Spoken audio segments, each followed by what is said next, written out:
Greetings from New York City on a beautiful day where it's 107, but I thought I would use my blizzard feature. Look, they say the neon lights are bright. Hey, I'm here to talk to Dave. Hey, Dave. Hey, Beth. Wow, nice blizzard you got going there. So, Dave, I'm going to ask you a couple of questions because we have our really cool Song Spa, super cool weekend coming up. So, song parts. What is your favorite song part? The bridge, the chorus, the verse? So, fascinating question. Which part of a song do I have a favorite? Wow. There are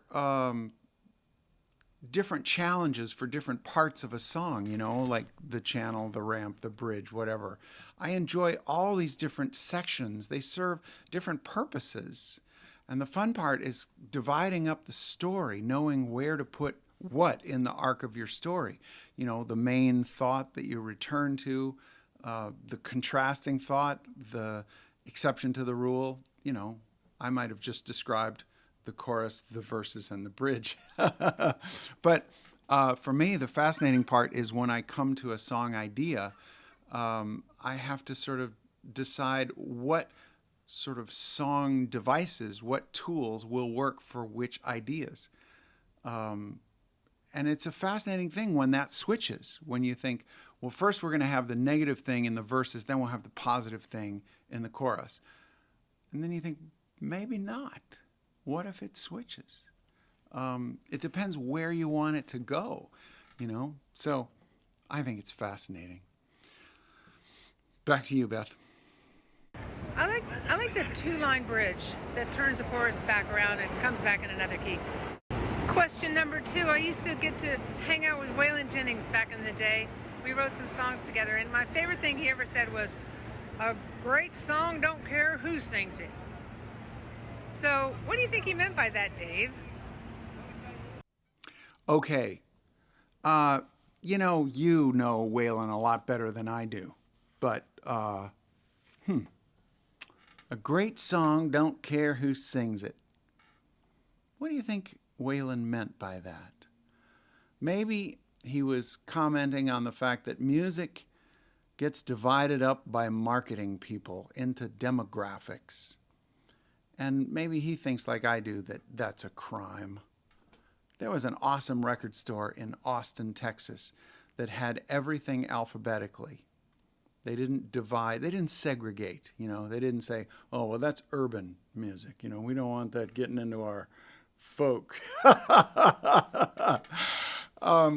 Yeah, so maybe Waylon was just saying, yeah, it's marketed that way, but people are people. And emotions are emotions, and a good song can work in many different genres. And back to our New York correspondent, Beth.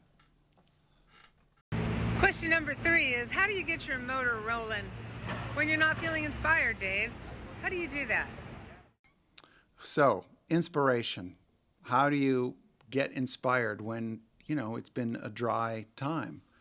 For me, I really like the phrase output equals input. So your job as a songwriter is to be inspired.